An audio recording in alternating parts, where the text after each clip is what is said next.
Hello everyone, welcome to live study. आज इस video के माध्यम से हम संवैधानिक विधि पर आधारित कुछ ऐसे प्रश्नों को देखेंगे जो कि विभिन्न राज्यों में ली जाने वाली न्यायिक सेवा परीक्षाओं तथा संविधान वाले भाग से जिन परीक्षाओं में प्रश्न पूछे जाते हैं उन सभी के लिए ये वीडियो काफ़ी उपयोगी है। सो फ्रेंड्स, आप अगर चैनल को पहली बार विजिट कर रहे हैं तो आप चैनल को सब्सक्राइब कर लें तथा उसके पास बने बेल आइकन बटन को प्रेस कर लें, जिससे कि सभी वीडियोज़ का नोटिफिकेशन आपको मिल सके। चलिए प्रारंभ करते हैं। वीडियो आपको पसंद आता है आप इसे लाइक अवश्य करें तथा अपने दोस्तों के साथ शेयर करें। पहला प्रश्न ये मूल अधिकारों को लेकर के है कि मूल अधिकार का कौन सा अनुच्छेद प्रेस की स्वतंत्रता को आश्वासित करता है या प्रेस की स्वतंत्रता के संबंध में बताता है। प्रेस की स्वतंत्रता के संबंध में बताता है अनुच्छेद 19। अनुच्छेद 19 में कुल 6 प्रकार की स्वतंत्रताएं दी गई हैं। रोमेश थापड़ बनाम मद्रास AIR 1950 सुप्रीम कोर्ट 124 एवं ब्रजभूषण बनाम दिल्ली राज्य AIR 1950 सुप्रीम कोर्ट 129 के मामले में अभिनिर्धारित किया गया था कि अनुच्छेद 19 के अंतर्गत वाक एवं अभिव्यक्ति की स्वतंत्रता में प्रेस की स्वतंत्रता भी आती है। अगला प्रश्न कि भारत के राष्ट्रपति अपने पद से हटाए जा सकते हैं केवल निम्न आधार पर। तो भारत के राष्ट्रपति को उनके पद से केवल संविधान की उपेक्षा या वॉयलेशन ऑफ द कॉन्स्टिट्यूशन के मामले में ही हटाया जा सकता है। संसद की अवज्ञा करने पर नहीं है, अयोग्यता पर नहीं है, सिद्ध दुर्व्यवहार पर नहीं है, केवल संविधान की उपेक्षा करने पर हटाया जा सकता है। सही ऑप्शन यहाँ पर डी है कि भारत के राष्ट्रपति को संविधान के अतिक्रमण के आधार पर महाभियोग लगाकर के अनुच्छेद 61 के तहत विधिक प्रक्रिया के अनुसार पद से हटाया जा सकता है। राष्ट्रपति पर महाभियोग की प्रक्रिया किस आर्टिकल के अंतर्गत आती है, तो ये अनुच्छेद 61 के अंतर्गत आती है। प्रश्न है कि भारत के नियंत्रक एवं मालिका परीक्षक की नियुक्ति की जाती है किसके द्वारा। नियंत्रक एवं मालिका परीक्षक की नियुक्ति ये राष्ट्रपति के द्वारा की जाती है। संविधान का अनुच्छेद 148 इस संबंध में प्रावधान करता है के अनुसार भारत का एक नियंत्रक मालिका परीक्षक होगा जो कि राष्ट्रपति के द्वारा नियुक्त किया जाता है। अगला प्रश्न यहाँ पर बनता है कि किस आर्टिकल के अंतर्गत है, तो 148 के अंतर्गत, तथा वह अपना पद ग्रहण करने से पूर्व राष्ट्रपति या उसके द्वारा नियुक्त किसी भी व्यक्ति के समक्ष वो शपथ लेगा या शपथ का प्रतिज्ञान करेगा। प्रश्न के निम्न में से कौन भारत के राष्ट्रपति की इच्छा तक ही अपने पद पर बना रहता है। निर्वाचन आयुक्त, एक राज्य का राज्यपाल, उच्चतम न्यायालय का न्यायाधीश तथा लोकसभा का अध्यक्ष। तो यह है एक राज्य का राज्यपाल। राज्यपाल की नियुक्ति राष्ट्रपति के द्वारा की जाती है और ऐसी स्थिति में वह राष्ट्रपति के प्रसाद पर्यंत या राष्ट्रपति की इच्छा तक ही वो अपने पद पर रहते हैं। संविधान के अनुच्छेद 156 के अनुसार राज्यपाल राष्ट्रपति के प्रसाद पर्यंत अपना पद धारण करेगा। राष्ट्रपति किसी भी समय राज्यपाल को उसके पद से हटा सकता है। इस मामले में राष्ट्रपति केंद्रीय मंत्रिमंडल के परामर्श के अनुसार ही कार्य करता है। अगला प्रश्न है कि संसद की कार्यवाही में बिना संसद के सदस्य हुए निम्नलिखित में से कौन भाग ले सकता है। तो भारत का जो महान्यायवादी होता है वो भाग ले सकता है। यहाँ आप इसे भारत का महान्यायवादी कर लीजिए, attorney general of India. Bharat के महान्यायवादी को संसद के किसी भी सदन में बोलने और उसकी कार्यवाही में भाग लेने का अधिकार होता है, किंतु उन्हें मत देने का अधिकार नहीं है। मत देने के अधिकार न होने के संबंध में आर्टिकल 88 ये प्रावधान करता है। योजना आयोग का कौन पदेन अध्यक्ष होता है। आज योजना आयोग की जगह नीति आयोग हो गया है, तो नीति आयोग का पदेन अध्यक्ष भी प्रधानमंत्री होता है। अगला प्रश्न,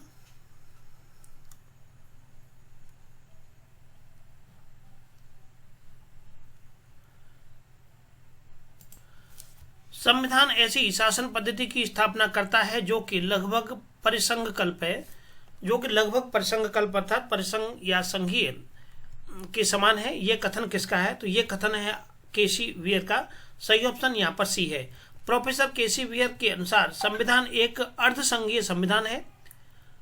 भारतीय संविधान एक अर्धसंघीय अर्थात क्वेसी फेडरल संविधान है, अथवा एक एकात्मक राज्य जिसमें कि संघात्मक तत्व सहायक रूप से, न कि एक संघात्मक राज्य जिसमें कि एकात्मक तत्व सहायक कहे जा सकते हैं।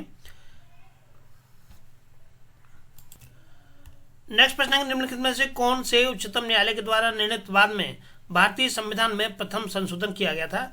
यह किया गया था मद्रास राज्य बनाम चंपाकम दोराई राजन के मामले में। सही ऑप्शन यहाँ पर डी है।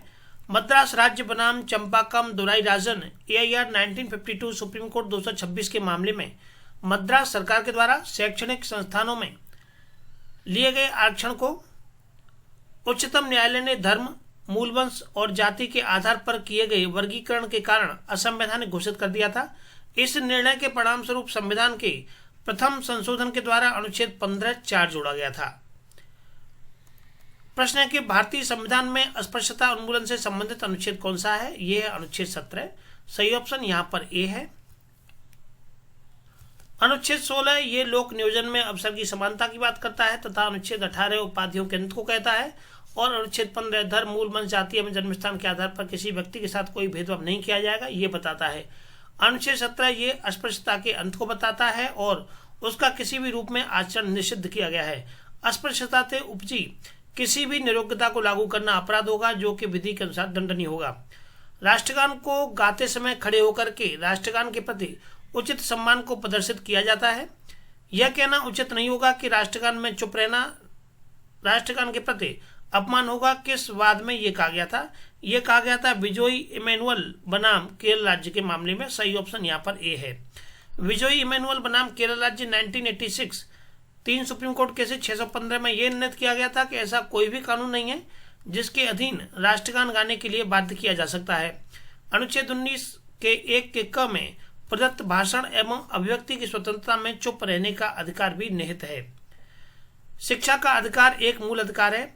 शिक्षा का अधिकार एक मूल अधिकार ये बताया गया है अनुच्छेद 21A में। सही ऑप्शन यहाँ पर इसका डी है। अनुच्छेद 21A शिक्षा के अधिकार को बताता है तथा राज्य ऐसी रीति से जैसी विधि बना करके निर्धारित करे 6 वर्ष की आयु से लेकर के और 14 वर्ष की आयु के सभी बच्चों के लिए निःशुल्क और अनिवार्य शिक्षा उपलब्ध कराएगा। प्रश्न है कि निम्न में से कौन सा मुकदमा मृत्यु के अधिकार की संवैधानिकता से संबंध है? यह है श्रीमती ज्ञान कौर बनाम पंजाब राज्य का मामला। श्रीमती ज्ञान कौर बनाम पंजाब राज्य 1996 2 सुप्रीम कोर्ट केस 649 में यह निर्णय किया गया था कि भारतीय दंड संहिता की धारा 309 असंवैधानिक नहीं है। इसमें संविधान के अनुच्छेद 14 तथा 21 का उल्लंघन नहीं होता है। संविधान के अनुच्छेद 21 के द्वारा प्रदत्त जीवन के अधिकार में मरने का अधिकार भी शामिल नहीं है। इससे पहले मरने के अधिकार को शामिल किया गया था, यहाँ इसमें मना कर दिया गया कि मरने का अधिकार इसमें शामिल नहीं है। यहाँ सूची 1 और सूची 2 दी हुई है तथा इन सूचियों को दिए हुए कूट के मुताबिक आपको मैच करना है। अनुच्छेद 39A, 43, 44 तथा अनुच्छेद 50। अनुच्छेद 39A ये निःशुल्क विधिक सहायता के संबंध में प्रावधान करता है तो ए के साथ आप 4 को मिला दीजिए। अनुच्छेद 43 ये कर्मकारों के लिए निर्वाह मजदूरी की बात करता है, 43 का 1 को मिला दीजिए। अनुच्छेद 44 ये नागरिकों के लिए समान सिविल सहायता, ये दोनों ही अंक समान हैं तो समान सिविल सहायता की बात करता है। और अनुच्छेद 50 ये कार्यपालिका से न्यायपालिका के पृथक्करण की बात करता है। इस तरह से आप यहाँ इसको मिला सकते हैं। सही विकल्प ये यहाँ पर दिए हुए हैं नीचे। अगला प्रश्न देखते हैं।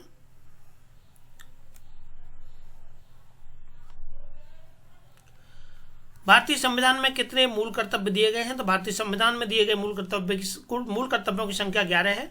42वें संविधान संशोधन के द्वारा 1976 के द्वारा ने जोड़ा गया था, ध्यान रखिएगा। 42 में द्वारा जोड़े गए हैं, 1976 में जोड़े गए हैं।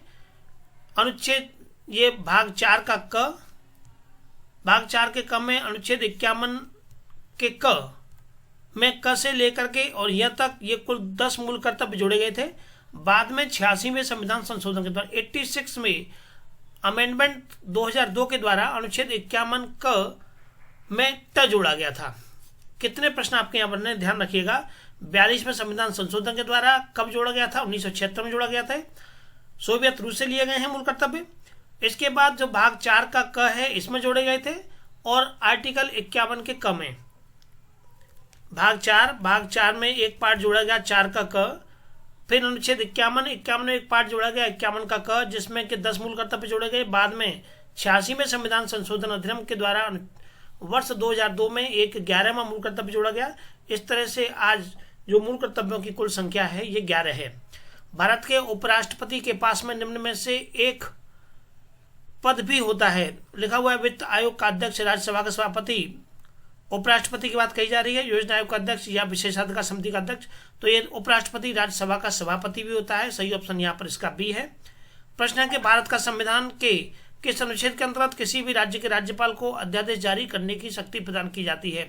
किसी राज्य के राज्यपाल को अध्यादेश जारी करने की शक्ति 213 में की जाती है और राष्ट्रपति को 123 में। ध्यान रखिएगा, राष्ट्रपति 1 2 3 1 2 3 राष्ट्रपति है और यहाँ इस एक को उठा करके आप बीच में कर दीजिए। ये फिर राज्यपाल का बन जाता है।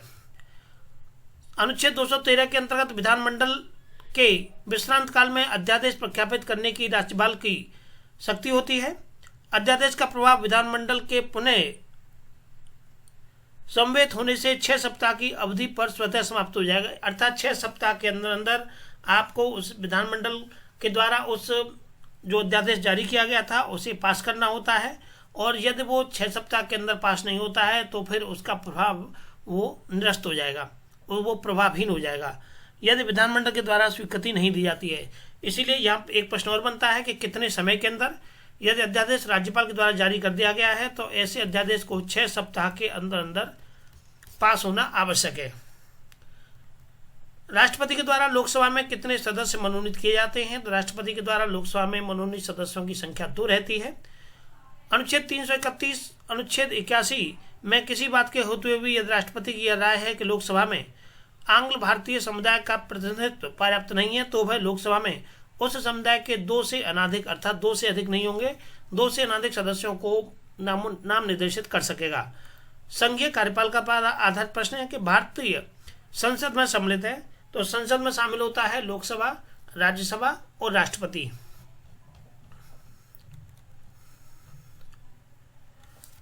लोकसभा, राज्यसभा और राष्ट्रपति ये इसमें शामिल होते हैं। राष्ट्रपति और संसद के दोनों सदन, सही ऑप्शन यहाँ पर इसका डी है।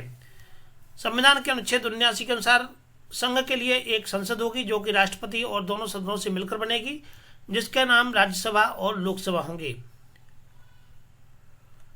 अधिकतम कितने संख्यांक आंग्ल भारतीय लोकसभा में मनोनीत किए जाते हैं? तो कम से कम कितने किए जाते हैं? ये कम से कम 2 किए जाते हैं। अधिकतम है, अधिकतम 2 किए जाते हैं।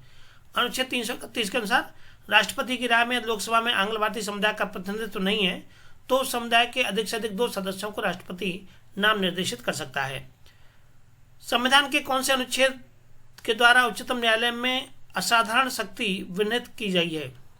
संविधान के कौन से अनुच्छेद उच्चतम न्यायालय को असाधारण शक्ति प्रदान करते हैं? ये है अनुच्छेद 32, अनुच्छेद 136 और 142। अनुच्छेद 32, 136 और अनुच्छेद 142। अनुच्छेद 32 के तहत जो मूल अधिकारों का उल्लंघन होने पर एक व्यक्ति सीधे सुप्रीम कोर्ट के समक्ष जा सकता है। भाग 3 के द्वारा जो प्रदत्त मूल अधिकार हैं, अधिकारों का अस्तित्व ही उपचारों पर आधारित है। उपचारों के अभाव में अधिकारों का अस्तित्व संभव नहीं होता है। अनुच्छेद 32 संविधान के भाग 3 के द्वारा प्रदत्त मूल अधिकारों को प्रवर्तित कराने के लिए उच्चतम न्यायालय में समुचित कार्रवाई प्रचारित करने के अधिकार की गारंटी देता है। अनुच्छेद 136 विशेष इजाजत से अपील की बात करता है एवं अनुच्छेद 142 में डिक्री और आदेशों का प्रवर्तन और प्रकटीकरण के आदेश करने की उच्चतम न्यायालय की शक्ति का उपबंध है। अनुच्छेद 32, अनुच्छेद 136 और अनुच्छेद 142 ये 3 अनुच्छेद हैं जो कि इसको शक्ति प्रदान करते हैं। अगला प्रश्न है कि सरकार बनाने के पूर्व ही राज्यपाल के द्वारा बिहार विधानसभा भंग कर देना किस बाद में असंवैधानिक करार कर दिया गया था? यह किया गया था रामेश्वर प्रसाद बनाम भारत संघ WP 257 वर्ष 2005 के मामले में। सही ऑप्शन यहां पर इसका पहला है।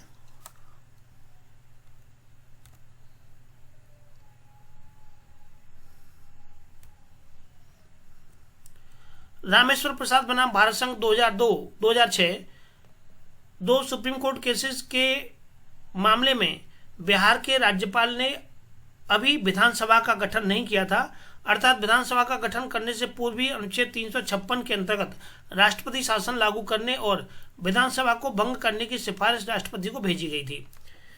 जब विधानसभा का गठन नहीं हुआ है उससे पहले ही अनुच्छेद 356 के अंतर्गत राष्ट्रपति शासन लागू करने और विधानसभा को भंग करने की सिफारिश राष्ट्रपति को भेजी थी। उस समय तात्कालिक राष्ट्रपति ने मॉस्को से फैक्स के द्वारा राज्यपाल की रिपोर्ट पर अपनी अविस्वीकृति भेज दी। निर्णित किया गया था कि विधानसभा भंग करने की उद्घोषणा असंवैधानिक और असंबद्ध थी तथा सुसंगत आधारों पर नहीं की गई थी। पिटिशनर की यह मांग थी कि विधानसभा को पुनः जीवित करना चाहिए, तो न्यायालय ने कहा कि चूंकि चुनाव प्रक्रिया अंतिम स्तर पर पहुंच गई है और उसका रोकना जनहित में उचित नहीं होगा, अतः विधानसभा को पुनर्जीवित करना उचित नहीं रहेगा। अगला प्रश्न संविधान संशोधन से लेकर के है कि संविधान की मूल संरचना का सिद्धांत स्थापित किया गया था। संविधान की मूल संरचना का जो सिद्धांत स्थापित किया गया था, यहाँ ये बात दिए हुए हैं कि गोलकनाथ बनाम पंजाब राज्य के मामले में, मिनर्वा मिल्स बनाम भारत संघ के मामले में, या इंदु साहनी बनाम भारत संघ के मामले में। तो यहाँ इनमें से कोई भी नहीं है। केशवान भारती बनाम केरल राज्य AIR 1973 सुप्रीम कोर्ट 1461 के मामले में बहुमत से निर्णय दिया गया था कि संसद को संविधान संशोधन की शक्ति के प्रयोग के द्वारा संविधान के आधारभूत ढांचे को नष्ट नहीं किया जा सकता। तो यहाँ इनमें से कोई भी केस नहीं है। केस आपका आना है केशवान भारती बनाम केरल राज्य का मामला। उत्तर प्रदेश में ग्राम प्रधान का निर्वाचन होता है पंचायत के सीमा क्षेत्र में निवास करने वाले सभी वयस्कों के द्वारा, पंचायत के सीमा क्षेत्र में निर्वाचक सूची में सम्मिलित सभी निर्वाचकों के द्वारा, ग्राम पंचायत के सदस्यों के द्वारा तथा पंचायत के सीमा क्षेत्र के निर्वाचकों में से किसके द्वारा ग्राम प्रधान का निर्वाचन होता है। तो इस प्रश्न का सही आंसर है ऑप्शन क्रमांक 2 कि पंचायत के सीमा क्षेत्र में निर्वाचन सूची में सम्मिलित सभी निर्वाचकों, जितने भी लोगों के नाम निर्वाचन सूची में सम्मिलित होंगे केवल वही वोट डाल सकते हैं। तो सही ऑप्शन यहाँ पर इसका 2 हो जाएगा। तो केवल 2 सही है। पंचायतों में ग्राम प्रधान का निर्वाचन पंचायत सीमा क्षेत्र की निर्वाचन सूची में सम्मिलित सभी व्यक्तियों के द्वारा किया जाता है। प्रश्न अगला है कि वित्त आयोग में होते हैं कितने, 1 अध्यक्ष और 4 सदस्य होते हैं। सही ऑप्शन यहाँ पर ए है। और वित्त आयोग के गठन के संबंध में जो प्रावधान है वो संविधान के अनुच्छेद 280 के अंतर्गत है। और प्रत्येक 5 वर्ष बाद राष्ट्रपति के द्वारा वित्त आयोग के जो अध्यक्ष है उसकी नियुक्ति की जाती है। 1 अध्यक्ष और 4 सदस्य इसमें होते हैं। अगला इसकी व्याख्या है कि अनुच्छेद 280 वित्त आयोग राष्ट्रपति इस संविधान के प्रारंभ के 2 वर्ष के भीतर और तत्पश्चात प्रत्येक 5 वर्ष के पश्चात, जब संविधान प्रारंभ हुआ था तो उसके 2 वर्ष के भीतर और तत्पश्चात प्रत्येक 5वें वर्ष की समाप्ति पर या ऐसे पूर्वोत्तर समय पर, या तो 5 वर्ष की समाप्ति पर या ऐसे पूर्वोत्तर अर्थात ऐसे अंत से किसी भी पहले 5 वर्ष से पहले भी कभी भी, जिसे कि राष्ट्रपति आवश्यक समझता है, आदेश के द्वारा वित्त आयोग का गठन करेगा, जो कि राष्ट्रपति के द्वारा नियुक्त किए जाने वाले 1 अध्यक्ष और 4 अन्य सदस्यों से मिलकर के बनेगा। तो 1 अध्यक्ष हो गया प्लस 4 अन्य सदस्य हो गए। भारत में संपत्ति का अधिकार कैसा अधिकार है? तो भारत में संपत्ति का अधिकार एक संवैधानिक अधिकार है, संवैधानिक अधिकार है।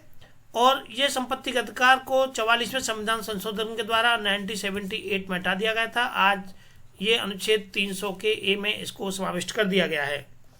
अनुच्छेद 301 के अनुसार किसी भी व्यक्ति को उसकी संपत्ति से विधि के प्राधिकार से ही वंचित किया जाएगा, अन्यथा नहीं किया जाएगा। यह उपबंध संविधान के अध्याय 4 संपत्ति के अधिकार में किया गया है। प्रश्न है कि किस संवैधानिक संशोधन के आदेश को नकार देने के कारण भारत के उच्चतम न्यायालय ने अवैध प्रवासी अधिकारों के द्वारा अवधारण अधिनियम 1983 को असंवैधानिक अवनिर्धारित किया है। यह है आपका अनुच्छेद 355। सही ऑप्शन यहाँ पर इसका भी है। इस मामले में यह केस है सर्वदानंद सोनवाल बनाम भारत संघ AIR 2005 सुप्रीम कोर्ट 2920 के अनुच्छेद 355 के अधीन केंद्र सरकार का यह कर्तव्य है कि प्रत्येक राज्य को वायु आक्रमण और आंतरिक अशांति से सुरक्षा प्रदान करे। इस उपबंध को नकार देने के कारण अवैध प्रवासी अधिकार द्वारा निर्धारण अधिनियम 1983 को असंवैधानिक तथा शून्य घोषित कर दिया गया था। प्रश्न के निम्न में से कौन सी संवैधानिक संस्था नहीं है? तो संवैधानिक संस्था में आपका संघ लोक सेवा आयोग संवैधानिक है, वित्त आयोग संवैधानिक है, चुनाव आयोग संवैधानिक है तथा योजना आयोग ये संवैधानिक नहीं है। आज इसके स्थान पर नीति आयोग है। समवर्ती सूची की एक प्रविष्टि आर्थिक और सामाजिक योजना प्रविष्टि क्रमांक 20 का लाभ उठाकर के 1950 में मंत्रिमंडल के एक संकल्प के द्वारा योजना आयोग की स्थापना की गई थी तथा संविधान के किसी भी अनुच्छेद में इसका उल्लेख नहीं है। यह एक संविधान उत्तर निकाय है। मूलाधिकार को लेकर है कि ऐसी विधि जिसके अनुसार जिस व्यक्ति के 2 से अधिक संतानें होंगी वह पंच या सरपंच का पद धारण करने से निरहित होगा, अर्थात धारण नहीं कर सकता है। एक मान्य विधि है एवं संविधान के अनुच्छेद 14 का अतिक्रमण नहीं करती है। उच्चतम न्यायालय ने निम्न में से किस नवीनवाद में ऐसा निर्णय दिया था? यह दिया गया था जावेद बनाम हरियाणा राज्य के मामले में। सही ऑप्शन यहाँ पर इसका बी है। जावेद बनाम हरियाणा राज्य AIR 2003 सुप्रीम कोर्ट 3057 के मामले में उच्चतम न्यायालय ने देश में परिवार नियोजन कार्यक्रम को बढ़ावा देने के उद्देश्य से यह अवनिर्धारित किया गया था कि हरियाणा राज्य के द्वारा पंचायत अधिनियम में किए गए उपबंध के अंतर्गत सरपंच या उप सरपंच के पद को धारण करने के लिए 2 से अधिक बच्चों वाले व्यक्तियों को निरर्ह घोषित करने वाला प्रावधान विधिमान्य और संवैधानिक है। अगला प्रश्न है, सूची 1 और सूची 2 दी हुई है, इन दोनों सूचियों को सामने दिए हुए अनुच्छेद के साथ में यहाँ मिला दीजिए। ये अनुच्छेद 19 को लेकर के स्वतंत्रताएं दी हुई हैं या 4 प्रकार की, इन्हें कैसे कैसे हैं ये आपको मिलाना है। यहाँ ये 4 विकल्प हमें दिए हुए हैं, इन्हें हम पहले एक एक करके समझ लेते हैं। अनुच्छेद 19 में जो कुल 6 प्रकार की स्वतंत्रताएं दी गई हैं, वर्तमान में 6 हैं, पहले ये 7 थी, एक इसमें समाप्त कर दी गई है। तो सबसे पहले यहाँ लिखा हुआ है सम्मेलन की स्वतंत्रता, अभिव्यक्ति की स्वतंत्रता। तो देखिए, अभिव्यक्ति वाक एवं अभिव्यक्ति की स्वतंत्रता को 19 के 1 में रखा गया है। तो यहाँ में 19(1) का कोई भी ऑप्शन नहीं दिया हुआ है, तो इसको आप करेक्ट कर लीजिएगा। 19 के 1A में 19 के 1 में अभिव्यक्ति की स्वतंत्रता है। उसके बाद जब आप अपनी बात को अच्छा कह सकते हैं, तो उसके बाद में आपको सम्मेलन, अर्थात आप अपनी बात अच्छी प्रकार से कहाँ रखेंगे, सम्मेलन के समक्ष, अर्थात आप बिना हथियारों के और सम्मेलन कर सकते हैं अपना। तो ये आपका 19 के 2 में आता है। 19(2) के बाद जब आप सम्मेलन कर सकते हैं, सम्मेलन करने के बाद आप अपना संघ भी बना, आपने अपनी बात अच्छी प्रकार से रख दी लोगों के सामने, लोग आपसे प्रभावित हुए और आपने संघ आपने बनाया अपना संघ या संगम की स्वतंत्रता, ये आपका 19 के 3 में आ जाएगा। 19 के 3 के बाद में 19(4) पे जब आप इतना करने लग गए, संगम बनाने की स्वतंत्रता आ गई आपके पास, तो आप भारत में कहीं भी आपको जाने आने तथा निवास करने की स्वतंत्रता हो जाएगी, जो कि 19 के 5 में आती है। 19 के 5 के बाद 19 का जो 6 है वो खाली है, और फिर 19 का जो 6, जो इसके आधार पर आप इसको 6 भी मान सकते हो, छठा जो है, तो 19 का जो 6 है ये आपका वृत्ति, व्यापार और उपजीविका कोई स्वतंत्रता प्रदान करने वाला है। तो इस तरह से आप इनको करेक्ट कर लीजिएगा, जो कि यहाँ पर ये करेक्ट नहीं दिए हुए हैं।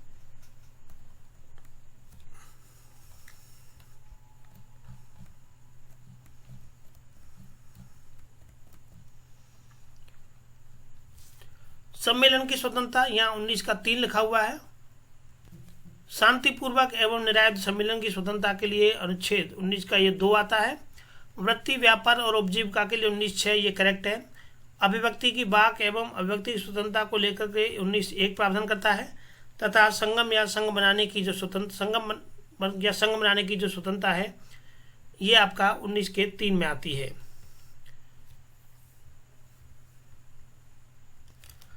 चलिए अगला प्रश्न देखते हैं।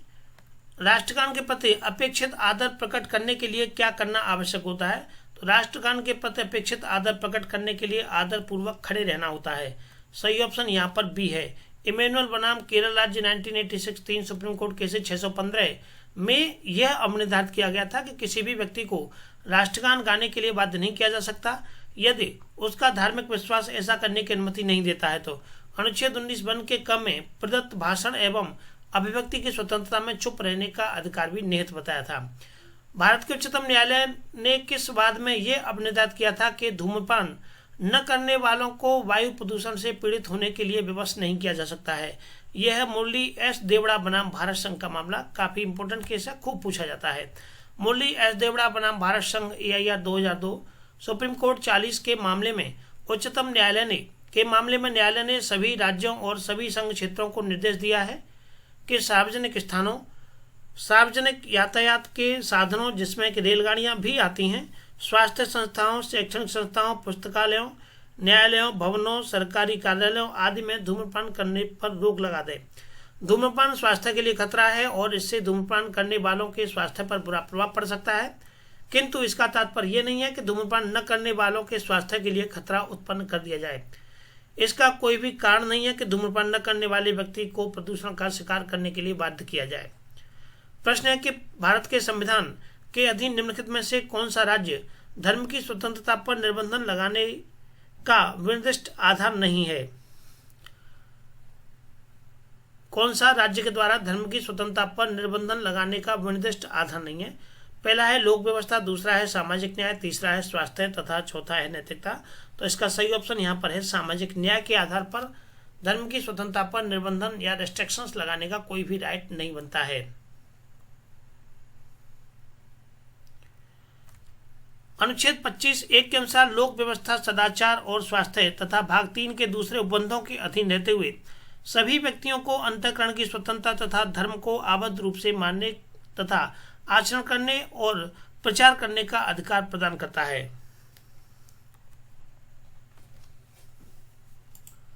प्रश्न निम्न में से किस वाद में उच्चतम न्यायालय ने यह निश्चित किया था कि पंथ निरपेक्षता संविधान का आधारभूत ढांचा है? यहाँ आपको 4 केस दिए हुए हैं। SP मित्तल बनाम भारत संघ, श्री जगन्नाथ मंदिर पूरी प्रबंध समिति बनाम चिंतामणि खूटिया, अरुणा राय बनाम भारत संघ तथा उपरोक्त में से कोई नहीं। तो यहाँ इनमें कोई केस नहीं है। ये है आपका SR मुंबई बनाम भारत संघ का मामला। ये अभिनिर्धारित किया गया था कि पंथ निरपेक्षता संविधान का आधारभूत ढांचा है। तो सही ऑप्शन यहाँ पर डी हो जाएगा कि उपरोक्त में से कोई नहीं। प्रश्न निम्न में से कौन से संविधान के मूल कर्तव्यों की सूची में सम्मिलित है? पहला है संविधान का पालन करना तथा उसके आदर्शों तथा संस्थाओं का आदर करना। दूसरा है सार्वजनिक संपत्ति को सुरक्षित रखना और हिंसा से दूर रहना। तीसरा है कि भारत की संप्रभुता, एकता और अखंडता की रक्षा करना और उसे अक्षुण्ण बनाए रखना। और चौथा है पंथ निरपेक्षता बनाए रखना तथा उसकी रक्षा करना। नीचे दिए हुए कूट की सहायता से सही उत्तर का चयन कीजिए। कौन कौन से आपके मूल कर्तव्यों में शामिल हैं, ये पूछा गया है। तो पहला इसमें शामिल है कि संविधान का पालन करना, आदर्शों तथा संस्थाओं का आदर करना, पहला करेक्ट है। दूसरा है सार्वजनिक संपत्ति की सुरक्षा करना, ये भी सही है। और भारत की संप्रभुता, एकता और अखंडता की रक्षा करना और पंथ निरपेक्षता बनाए रखना तथा उसकी रक्षा करना, ये नहीं है केवल, बाकी ऊपर के 3 करेक्ट है, पहला, दूसरा, तीसरा। तो देखिए पहला, दूसरा, तीसरा कहाँ दिए हुए हैं, तो ये आपका डी ऑप्शन है, पहला, दूसरा, तीसरा। तो चलिए फ्रेंड्स, आज के वीडियो में इतना ही। इससे आगे के वीडियो में हम इससे आगे के प्रश्नों को डिस्कस करेंगे। वीडियो को आप अपने दोस्तों के साथ शेयर करें तथा हमारे टेलीग्राम चैनल ला स्टडी को आप ज्वाइन करें, जहां आपको विधि से संबंधित विभिन्न प्रकार के वीडियोज उपलब्ध रहेंगे तथा नोट्स भी आप वहां से डाउनलोड कर सकते हैं। So thank you for watching.